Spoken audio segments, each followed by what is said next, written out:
जय हिंद दोस्तों, स्वागत है आपका अपना यूट्यूब चैनल RK24 में। आज हम लोग बहुपद चैप्टर स्टार्ट करते हैं। बहुपद चैप्टर में आज हम लोग पढ़ेंगे कि बहुपद है क्या और बहुपद को किस बेस के आधार पर बांटा गया है। तो चलिए हम देखते हैं। बहुपद जो है, पहले हम लोग जानते हैं बहुपद है क्या। बहुपद जो है, बहुपद हम चर और अचर के मेल को बहुपद कहते हैं। बहुपद कहते हैं। हम तो ये बता दिए कि चर और अचर के मेल को बहुपद कहते हैं, लेकिन चर और अचर है क्या। तो चलिए हम देखते हैं चर और अचर है क्या। बहुपद जो है, बहुपद वो चर और अचर, चर को वेरिएबल कहते हैं इंग्लिश में और अचर को कांस्टेंट कहते हैं। अब ये चर है क्या? चर जिसका मान फिक्स नहीं होता है, मतलब ये इसको हम x, y, z etc से डिनोट करते हैं। लेकिन अचर जो होता है वो संख्या में होता है, जैसे 1 हो गया, 2 हो गया, 3 हो गया, 4 हो गया, 5 हो गया, ऐसे करके इन्फिनिटी तक होता है। x और y, x, y, z etc ये चर हो गया जिसका मान फिक्स नहीं होता है। x लिखेंगे तो इसका मतलब नहीं कि x मतलब कोई संख्या होता है। x 0 के बराबर भी हो सकता है और 1 के बराबर भी हो सकता है और 2 के भी बराबर हो सकता है। कोई गारंटी नहीं कि ये किसके बराबर होगा, लेकिन एक जो है गारंटी है कि वो 1 के बराबर ही होगा। ये तो 2 के बराबर नहीं ना होगा, नहीं हो सकता, यह 1 के बराबर ही होगा 1। इसी कारण इसका मान फिक्स होता है और इसका मान फिक्स नहीं होता है। ये चर हो गया, अचर हो गया। अब इसको हम मिलाते हैं, इसको हम मिला दिए। ऊपर में क्या किया है, चर और अचर के मेल को, अब इसको हम मिलाते हैं, इसी को मेल को बहुपद कहते हैं। x और 1 है तो x, 1x को हम लिख दिए, ये बहुपद हो गया। कोमा देंगे, फिर x और 1 है, x और 2 है तो 2x लिख दिए, फिर x और 3 है तो 3x लिख दिए, फिर x और 4x है, फिर 5x। ये सब बहुपद हो गया, etc हो सकता है। और ये तो पहला हो गया। दूसरा, अब इसको करते हैं 1y, 2y, 3y, 4y, 5y etc etcetera हो सकता है। अब इसी तरह z को भी हम करेंगे। z को करेंगे तो क्या हो जाएगा, 1z, 2z, 3z, 4z, 5z, 6z etc etcetera हो सकता है। ये जो हो गया।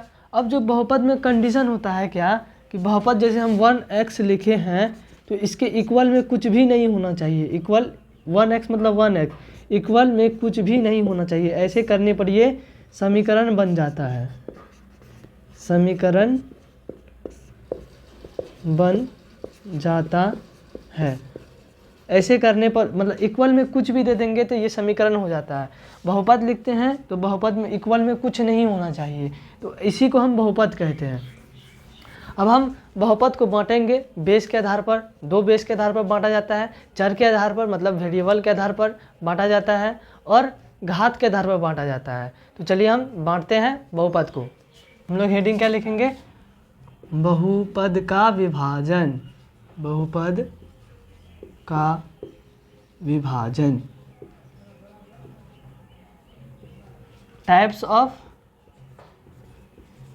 Of polynomial. पोलिनोमियल। अब ये 2 आधारों पे बांटा गया। ये जो बहुपद है हम लोग 2 भागों में बांटे हैं और 2 आधार पे बांटे हैं। तो पहले चर के आधार पर, चर के आधार पर और घात के आधार पर, घात के आधार पर।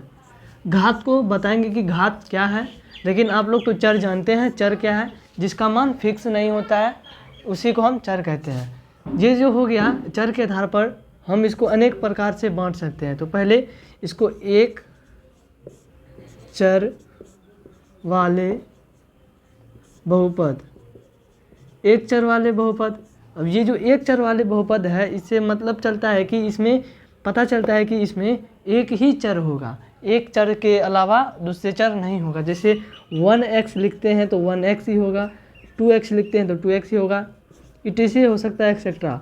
और जैसे 1x² लिख दिए तो x लिख दिए और और 2 लिख देते हैं, ये हो गया।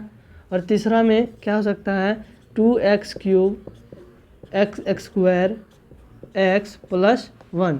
इसमें देखते हैं कि एक ही चर है, x है तो x ही है, और इसमें भी x ही है, इसमें भी x ही है, तो यह एक ही चर है। एक काम करते हैं हम लोग, इस x के जगह y दे देते हैं, y³ y² y, मतलब एक ही चर है, y है तो सभी जगह y ही है, x है तो x ही है सभी जगह, और यहाँ भी x है तो सभी जगह x ही है।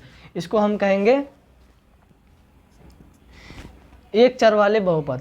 अब हम दूसरा जो है वो दो चर वाले बहुपद, दो चर वाले बहुपद, दो चर वाले बहुपद। इससे क्या पता चलता है, दो चर मतलब इसमें दो चर होगा, या x होगा और y होगा, या y होगा और z होगा, या z होगा या x होगा, कोई भी होगा, लेकिन उसमें दो ही होगा, दो ही होगा।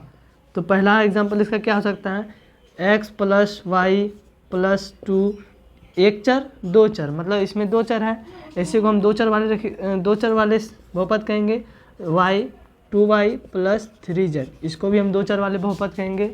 और तीसरा में 3z + 3x, इसको भी हम लोग दो चर वाले बहुपद कहेंगे। इसमें एक चर x है और दूसरा चर y है, इसमें भी एक चर y है, दूसरा चर z है, एक चर z है, दूसरा चर x है, तो इसको हम लोग दो चर वाले बहुपद कहेंगे।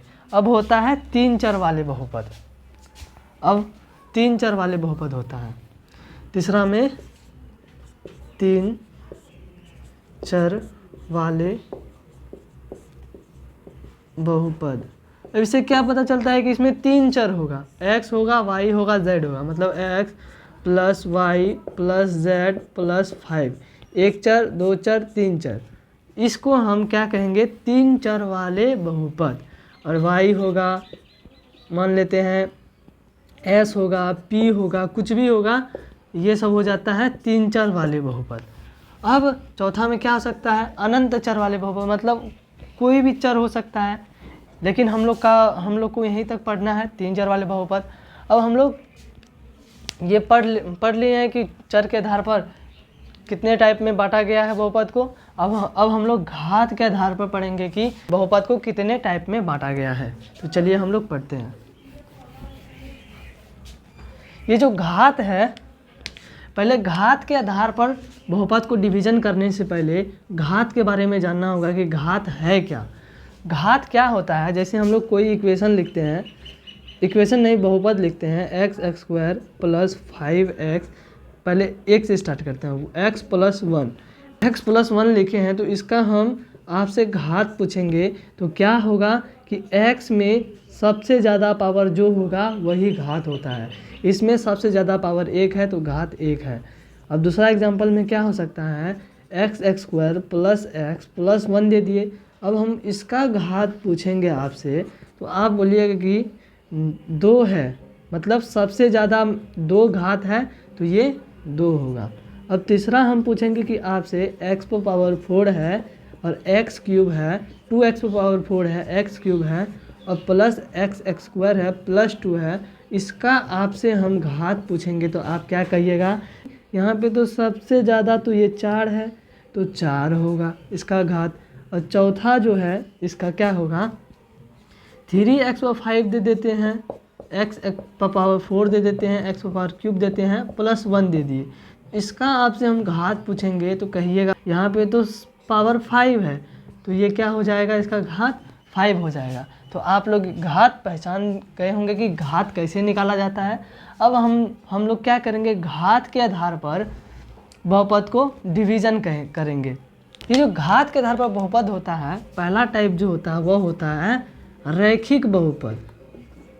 रैखिक बहुपद, रैखिक बहुपद को हम लोग इंग्लिश में कहते हैं लीनियर पोलिनोमियल। ये जो लीनियर पोलिनोमियल है, रैखिक बहुपद, इससे क्या पता चलता है कि इसमें रैखिक मतलब एक होता है, रैखिक मतलब एक होता है। तो इसे क्या पता चलता है कि एक घात होगा, घात के आधार पर बांटा गया है तो इसमें एक घात होगा। x+1 जैसे y+1 इसका एग्जाम्पल हो गया, z+1, ये सब हो जाता है रैखिक बहुपद। पावर 1 है इसमें भी पावर 1 है, इसमें भी पावर 1 है। तो हम लोग इसका डेफिनेशन क्या दे सकते हैं, एक घात वाले बहुपद को हम लोग रैखिक बहुपद कहते हैं। और दूसरा जो है हम लोग इसको दूसरा द्विघात बहुपद होता है, द्विघात बहुपद। ये हम लोग का चैप्टर भी है, 4 चैप्टर ये हम लोग का है द्विघात बहुपद के नाम से। इसको भी हम लोग को डिटेल में पढ़ना है। ये जो द्विघात बहुपद है, ये द्विघात बहुपद को हम लोग कैसे लिख सकते हैं, इसका घात 2 ही होगा, मतलब 2 मतलब 2, इसका घात 2 होगा। x² x+1 इसका घात 2 होगा, y² y+1 2y² 3y+1 इसका घात 2 होना चाहिए। यहाँ भी 2 है, यहाँ भी 2 है, यहाँ भी 2 है, इसका घात 2 होना चाहिए। अब त्रिघात बहुपद होता है जो हमारा लास्ट है, त्रिघात बहुपद। ऐसे तो बहुत सारा बहुपद होता है, त्रिघात बहुपद, चतुर्घात बहुपद, पंचघात बहुपद, लेकिन हम लोग को यहीं तक पढ़ना है त्रिघात बहुपद। त्रिघात बहुपद में क्या पता चलता है कि अब इसमें घात जो है, पावर जो है इसमें 3 होगा। तो x⁻³ दे देते हैं, x² दे देते हैं, x दे देते हैं और 1 दे देते हैं, और 3x⁻³ 3y कुछ भी एग्जाम्पल दे देते हैं, लेकिन यहाँ पे घात 3 होना चाहिए, तब हमारा ये त्रिघात बहुपद बनेगा। तो आप लोग समझ गए होंगे घात के बारे में। रैखिक बहुपद होता है, द्विघात बहुपद होता है, त्रिघात बहुपद होता है, चतुर्घात बहुपद होता है। अब हम लोग अगले वीडियो में पढ़ेंगे किसी भी बहुपद को मान कैसे निकाला जाता है। तो हमारा आज की पढ़ाई यहीं तक रहता है।